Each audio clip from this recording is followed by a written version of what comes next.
সন্ধ্যা নামছে। আমার গ্রাম যেখানে শেষ সেই রাস্তায় এসছি। ওই যে দূরে বাবলা গাছের ওপাশে সূর্য ডোবার হলুদ আভা নেমেছে। তো এই বাবলা গাছে না আমাদের এখানে একটা সময় পরিপূর্ণ ছিল রাস্তাঘাটগুলো, কিন্তু সময়ের সঙ্গে সঙ্গে বাবলা গাছ বিলুপ্ত হয়ে গেছে। এই একটা গাছই আছে, তবু প্রায় রাস্তার মধ্যে। জানি না একে কখন আবার উচ্ছেদ করে দেবে। তো এখানে এসে আর একটা খারাপ ব্যাপারই চোখে পড়ে, সেটা হচ্ছে এখানে একটা বাবলা গাছ নিজের জরাজীর্ণতা নিয়ে পড়ে আছে। একটা দুটো বাচ্চা ছেলে যাচ্ছে, বাহ কি ভিডিও বলে গেল, ওদের কণ্ঠস্বর দারুণ শোনালো।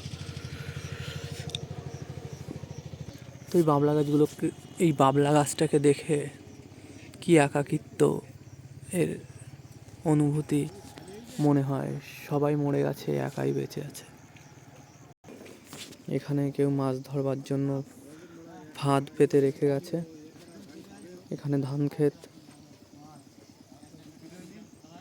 কতটা একাকী এবং অসহায়তা নিয়ে এই জীবন এই বাবলা গাছটির।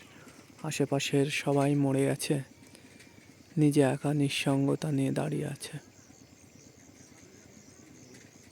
পড়তে পড়তে কত না কষ্ট, হাজারো যন্ত্রণা অনুভব।